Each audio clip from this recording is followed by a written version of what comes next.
Cool. Drum intro, please. Oh, I could on the cajon. Nice. Yes. Hello, hello. Buongiorno. Willkommen. Phil Collins.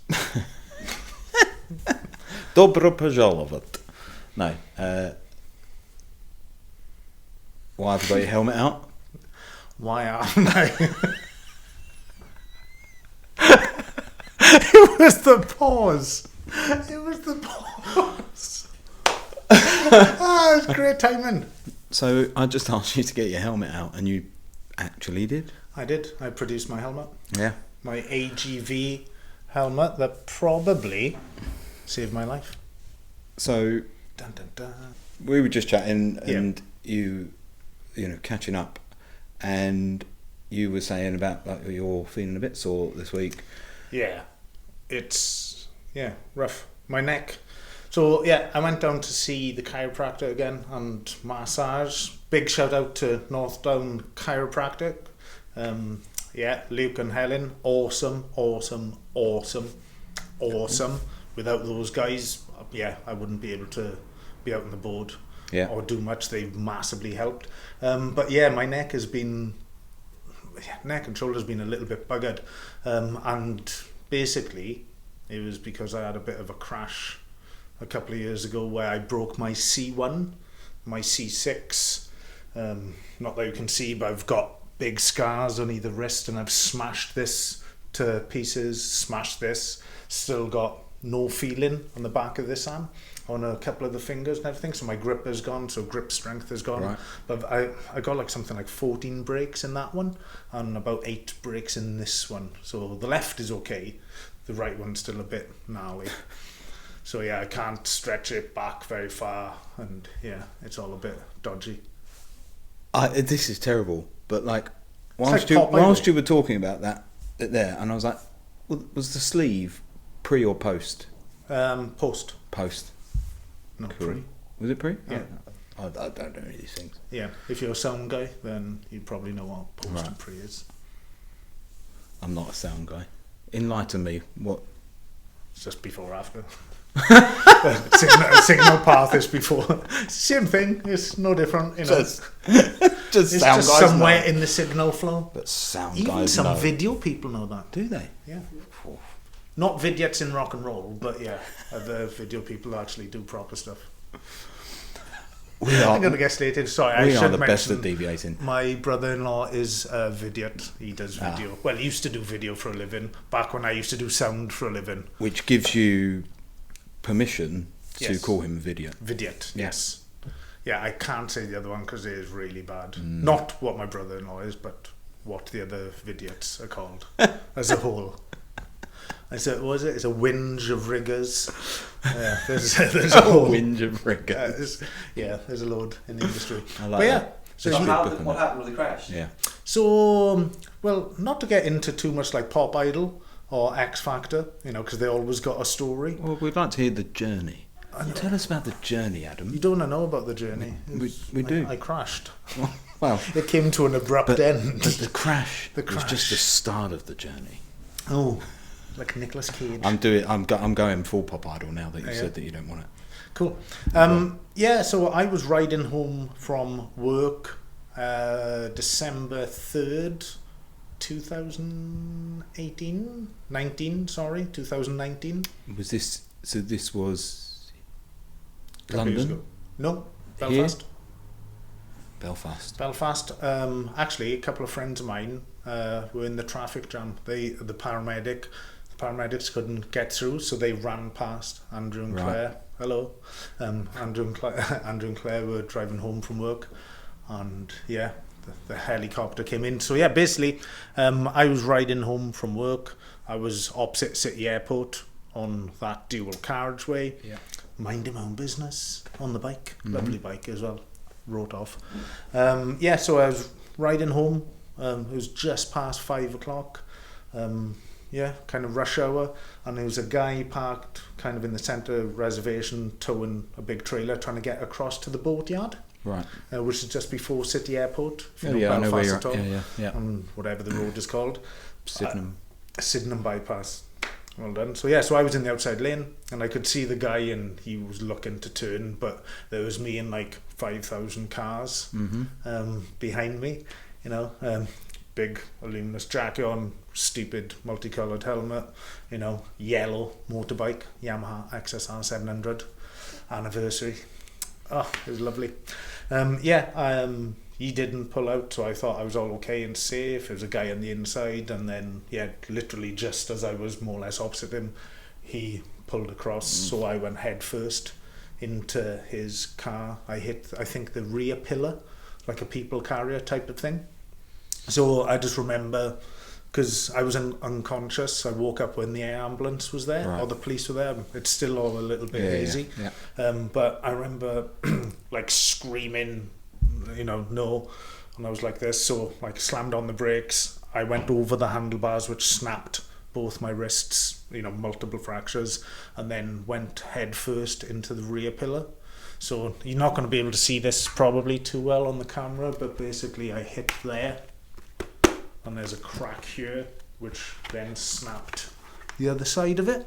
So that basically helped, well, made me survive the crash, because without this and without, you know, AGV, without those guys, without that helmet, I wouldn't be here. So snapped my C1 and C6. So that was pretty gnarly, but I ended up going on standard 4-wheel ambulance. Oh God, I love that. Can you keep that in with the gutted? Yeah, it's like he's sitting there like broken to bits. Oh, come on, at least put me in the air ambulance. I tell you what, there was a couple of really like sketchy moments though. One where they went like, okay, so he's definitely what I can remember is going suspected fracture of the neck. So you go in, so you're lying there in the middle of the road now, you know, and they cut everything off. So I'm getting really cold and start shaking, shivering. The policeman, who's awesome, the traffic guy, excellent, like really, really good. And the ambulance were great. And then they went, have you removed like a helmet before? And this guy said, no, but you know, we'll give it a go. Broken neck, give it a go. That did not calm me down at all. So I actually ended up doing a little bit of TM, a bit of transcendental meditation, which really helped and just kind of calm. So that was the first bit. There's loads of bit which I won't get into, but the other one was when I woke up in the hospital, because they needed, I don't know if they put me under. I was going to say, did they put you under, or was that just like, because you're probably drifting in and out for a period of time? Or... I was unconscious and then woke up on the road, and then I think I was conscious going to the hospital, and then they had to put me in plaster, wrap my arms up, but they cast me with the fractures still in place. So I remember waking up, because they hadn't fixed it, they hadn't done any surgery, there was no rods or bolts in my wrists yet. So when I woke up, I'm all a bit buggered. This eye it was closed because I had a massive hematoma. And then I could taste all blood in like the back of my mouth, and like it was all like bloody horrible. But then I remember looking at my arms and it was like a big bend in this one, and this one was like massively bent. I was going, something's not right. Like, this doesn't look right. And it was because, the fracture was all wibbly-wobbly. So that was quite mad. God, aren't we lucky that you can laugh about that now? Like, in a like, that's mad. Yeah. It was, the drugs were good. How long were you in hospital for? A week. A week, yeah? Yeah. And I was back working within a month. I think it was... kidding? Yeah, I went back to work. I think it was just after the 4 weeks. Because I was phoning work, like a couple of people from work came and see me in hospital and stuff. And when I got back home, I kept, like, they were keeping in touch with my work. PSI were awesome. Great guys, great company. And they were really, really good. But I kept on saying, I'll be back at the end of the week. I'm just not... And like I was speaking to one of the directors, Sean, afterwards, and he kept on saying this, and we going, okay, Adam, whatever, cool, yeah. cool, put the phone down, and then one day I actually did, and I turned up, and I think it was in between 4 and 5 weeks. Did they just send you straight home, like when you turned up? Or? No, I had a week in hospital. The nurse was shouting at me because I think it was the next day I was trying to do squats by the side of the bed with a collar on, and because I knew I needed movement. Yeah. And actually one day Donna walked in and I was in the bathroom and I was obviously high on the morphine, but I was walking around doing a robot dance going, look at me, I'm Car Crash Adam, like with this big There was collar. no morphine involved in that. That's just Adam. That's just... I have got a couple of photos actually of me in hospital, and it does look bad. Yeah. But yeah. So how does that affect you now? Like with paddleboarding and all that? Because you took those injuries you talked about there. Yeah. Are pretty serious in the wrist. Like you're talking about your grip and all that. Well, there was a couple of the two things that the grip. It's definitely affected my grip, and there's a certain thing that I have to do if I'm paddling on my left hand side, because of the right hand. So I have to I don't really grip. Well placed here. I don't really grip the T paddle too hard. I kind of use the force to go down on the paddle to make sure I get down with the weight.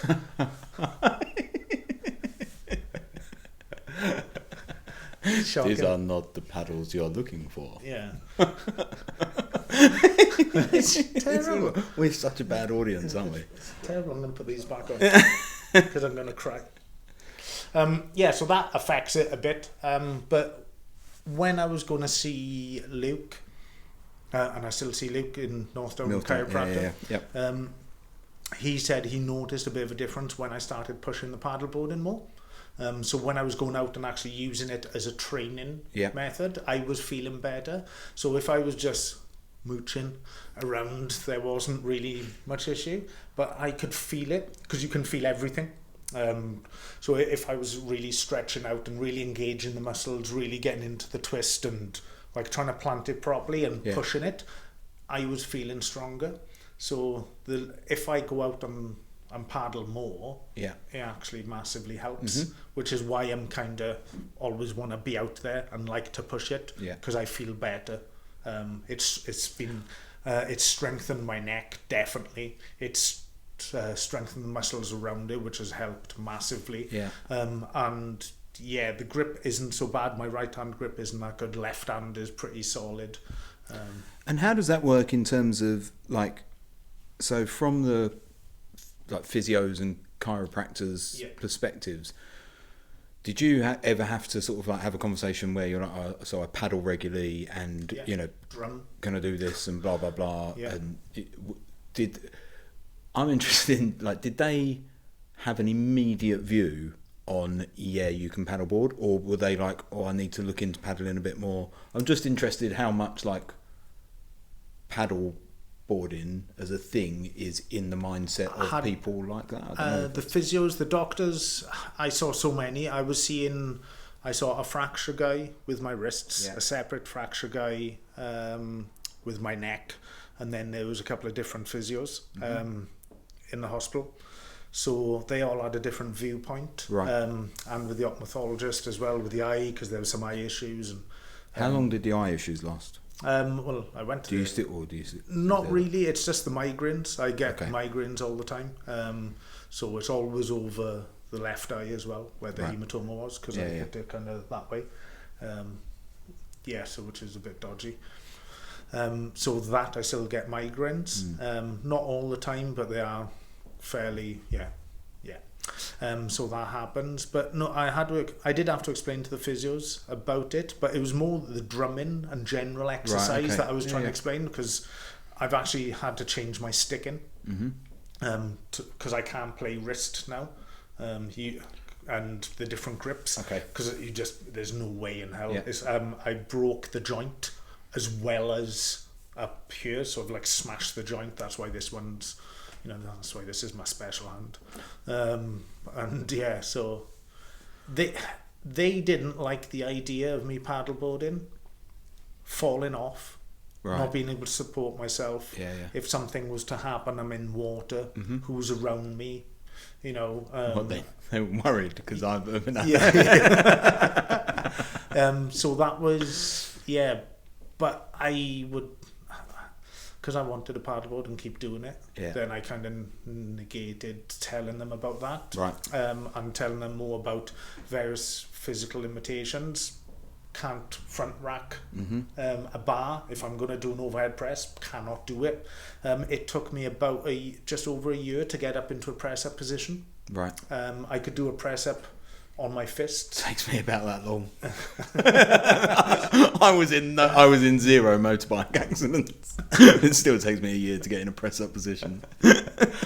So it was like there's loads of things like that which were more kind of common. So it's like, so now I'm doing housework, you know, like sanding, manual.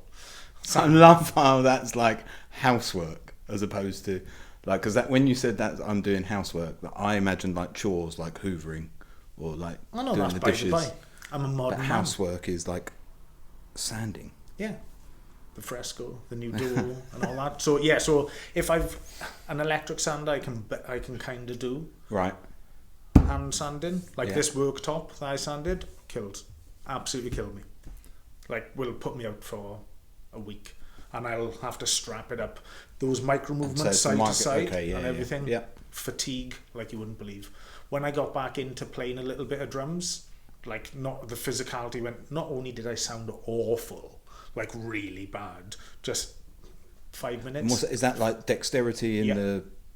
Because they still I don't know what I'm supposed to say about that, but I may still have an operation because they know the nerve that's damaged in my right hand, because I've got basically the way the sensation is in this hand. They go in, or you can feel it on this finger, not on that one.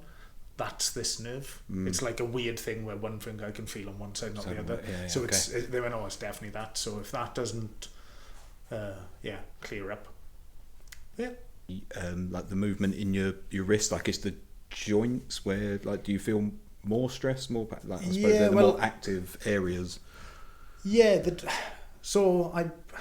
joint has got multiple fractures, and then further up here, so I've got a rod, I don't know how long it is, who knows, about that yay long in there. So it's weird, the cold you definitely feel. Right. That I feel like mad, which is great for paddling in these conditions, especially with the latest suit that you brought, which is like a short sleeve, shorty. Well, got gloves, long gloves, long levers, and a cigarette holder. Joan Collins or Audrey Hepburn. Nice. So the cold you feel, but micro movements in the wrist screwing me up. Drumming hurts. Because also with drumming as well, if you think about it, if I'm throwing a stick down, then it's going to be rebounding. So unless I've got an extremely light grip, just that vibration. So hammering is really bad as well. So even if in bad conditions, but flat you've water, got more active paddle, you're slapping the surface of the water a lot more. It bites. Now and again you'll feel it. So I have to make sure that my bottom hand position has got a good grip, because if the bottom hand has got a better grip, then it negates. You're palming this more and just sort of guiding with is a guide to put the weight down, which forces me to get the weight and the blade in the water sooner, other than kind of dilly-daddling around. I have to bury the paddle. So that's even sometimes when I'm... Do you ever paddle? There's a lot of we see a lot of whitewater kayakers that take up paddling do a super cool, like anyone can do it, but these are the guys that I see do it naturally and predominantly, is where they paddle without removing the blade from the water. So you just do a sort of you twist your blade so it cuts through going straight forward, like you would feather it out of the water, so out of the wind. That you just do that in the water, and then you can... I notice myself, I do it when chilling, and when floating around, and when looking, or when teaching. So when you've just got eyes, making sure that everyone... Then I have noticed that I have been doing that, but I know I always try to bring it out. Yeah. It's funny, isn't it? It's a massive... Yeah. So it's a big deal. Yeah, but paddleboarding's helped. Yeah. And soon as Luke noticed a difference when I was going out X amount last year, and starting pushing it and pushing the pace and doing like a couple of 10 kilometers, but going for it, and then so using it as a training thing because I wanted to get fit and I didn't want to run because running bores me. So yeah, soon then there was a couple of times I went back to see Luke because I normally go to him once a fortnight to once a month, depending if I need to or not, but I'll always book in advance. And he went, "Oh, you're feeling really, what have you been doing?" Because he notices, especially if you see someone over a good period of time as well. And with all his notes and everything, then he notices. So paddleboarding has definitely helped. That's why I hate it when I don't get on the water. It's like now I'm going. It's not just a thing for my mind. It's massively a thing for my body. And have you been out much? Like, where are we now? Feb. Have you been out much? I haven't. Only because my house is getting renovated and we're on the final stages of the top thing, but I'm going out for Saturday. I'll definitely be out Saturday, and I'm definitely going to be out on Sunday, and I'm definitely going to be out on Monday because there's a bit of a weather window. I think Monday looks alright, but Saturday I'm just going to go into the long haul and just get in, so I don't care what the weather's doing. But yeah, so that's been annoying me because sitting down and sanding a door, painting, fixing terrible people's workmanship, then you don't seem to be plugging your builders. No, a couple of North Down Chiropractors, big thumbs up. Local joiners. Yeah, no, definitely not. Absolutely bloody awful. Like awful. Don't get me started. No, this is a positive day. Good story. Zen vibes. But yeah, so now I'm feeling it again, and this is why when I was just off camera and I went, oh bloody neck, it's because I'm not moving as much, and I do all the exercises, I do all the rotations, doing all the exercises the physio's given me, that Luke's given me. I haven't been able to go because of the COVID lockdown, so I haven't been able to go and see Freddie like I was doing, which was great. Big shout out to Freddie. Eat Fit in Bangor. There's a great footage of him trying to drink a boot of Guinness after he made a foolish bet that Ireland were going to beat Wales in the rugby. Why would he do that? Wales won. I'm from England originally, so I'm just shutting up at this point about the rugby at the moment. Yeah. It's not going well. Yeah, but so that's my... I have an Irish passport. I'm just wheeling that out right now. Oh, well done. Well done, yeah. I just got my passport photos. The plastic paddy. I should get your number. He wouldn't give it to me for ages. I think it. Have you heard about how when I first introduced myself to him, Dan's still wets herself every time. Did he have a pair of glasses on? Yeah. He was lunging up and down a train, and I was going, "What's he doing?" Why lunging? I know. That's what the conductor said as well. Yeah. Go on, you have to tell me. No, I was working in Belfast and met Dan's on the train on the way home, and as we got on the train, like I was in a job, where I was getting on the train every morning, looking at Instagram, just going, I just want to do anything but my job. Like I was hating it at the time, and I was following Dill's account and like really loved like the stuff he was doing, and so I properly geeked out when I got on this like carriage. Went and sat down next to Dan's, recognised his hat like across the table on the other side, so left my wife to just talk to yourself, darling. I'm going over to speak to this guy, and I went up and went, "Are you Dill takes photos?"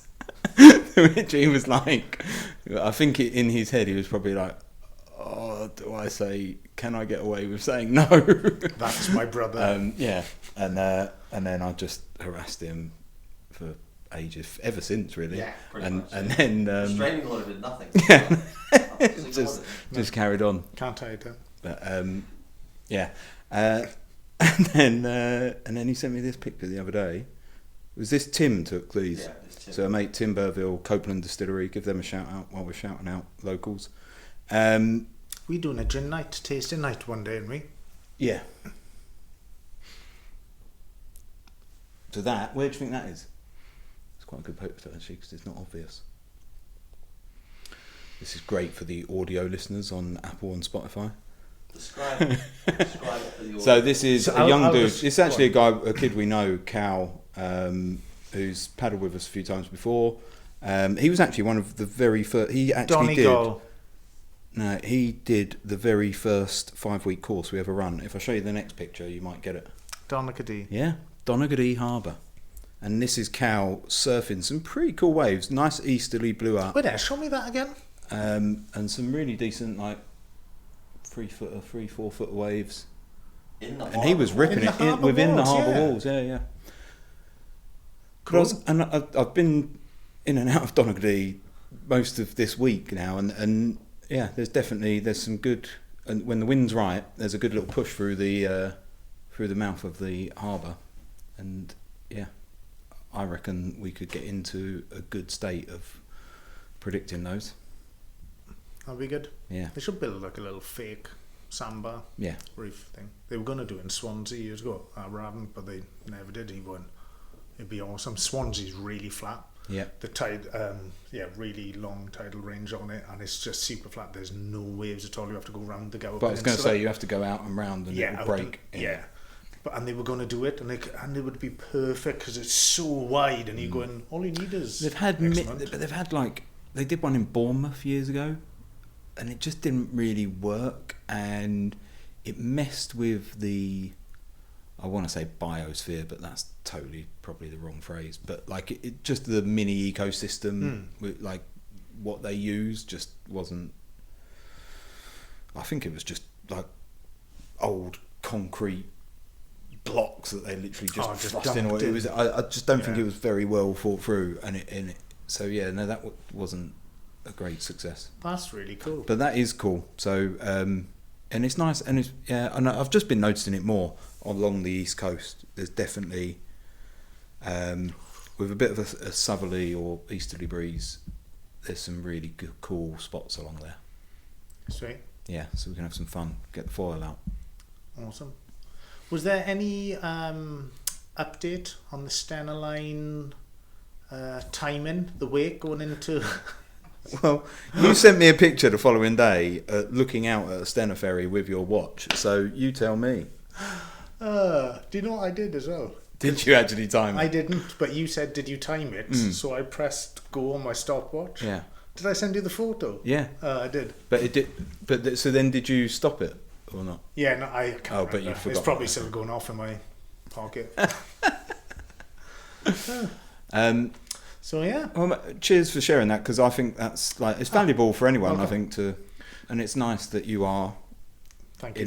One piece. Well, that's the big reason why I always stretch and warm up. And why I take the resistance band with me on the van and just to stretch out, because if I don't stretch out before I get into the water, I'm going to be terrible.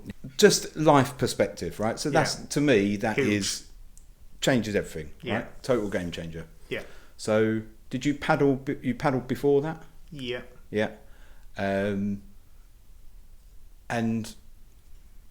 like how how do you how do you sort of live with it?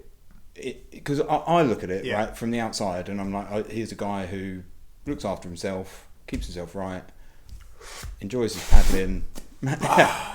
No, but like, did you do all of that sort of stuff beforehand? Has that changed or adapted? Like, what's the? Well, it's been bloody difficult anyway because of COVID. So with gym closures and can't go out and can't do this and all that crap, which we won't get into, but. Yeah, it's changed.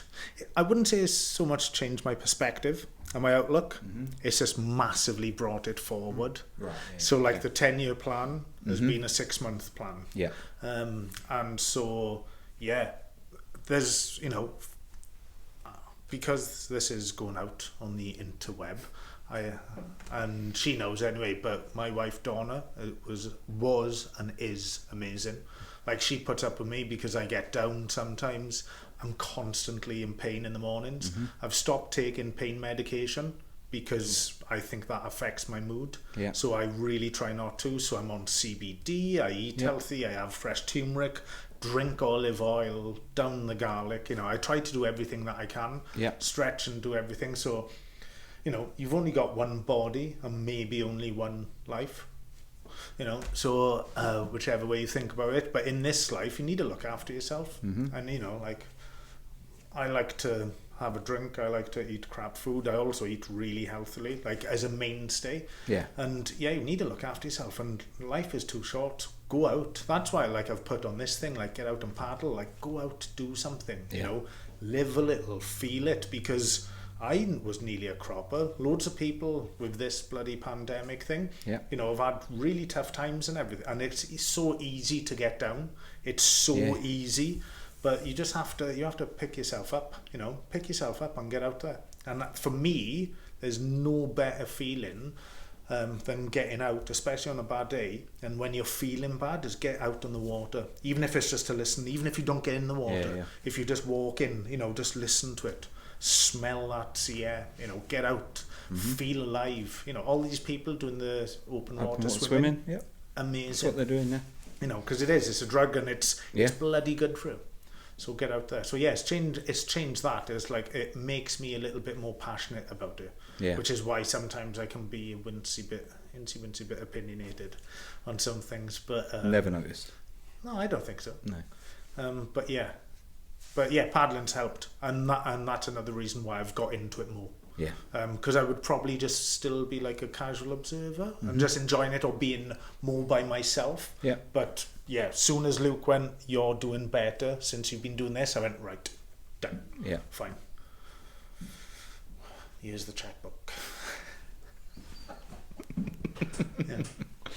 That's cool. It's good to hear that story and understand, because I like that. I like hearing how people have found it, how it's helped them in different ways. I think yours is a really interesting way, a rare way in many ways. Not everyone's had a life-changing motorcycle accident. So and to come back, from that, and you have I've blown smoke up your backside, but it is you have a very positive outlook, and I think that sort of shows in coming back from something like that. It's cool.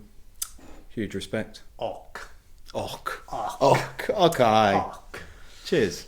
Cheers. Oh, can we? Oh, we can't. Cool. Cheers. Sweet. Cheers. A big shout out to someone who sent us this lovely coffee. This is actually a friend of mine, and I don't like doing plugs or anything, but this is a friend of mine from back home, Ben Stonehouse Coffee. And as soon as he knew, we had the idea of a podcast, I'll send you some beans and roast of my own. And we'll tell our mums about it. Yeah. Thank you very much, Mum, for listening. Thank you. Ben's awesome guy, and he sent us this. So this is nice. Actually a proper podcast now, because someone sent us something. Copeland, Jim. Just saying, Copeland. And the coffee actually is bloody lovely. I actually really like it, and it's not just because it's Ben and he taught me drums. He's a professional drummer. Drums with Tom Jones, Mike and the Mechanics, Helena Fischer for all the Germans out there. Spiegelkugel, disco ball, Gabelstapler, forklift. A man of many talents. Oh. Right, so goodbye. So cheers, guys. I don't know Ben, and it's very nice. Yeah. So thank you for watching. Cool. Cheers, guys. We'll speak to you soon. Adios. Take care.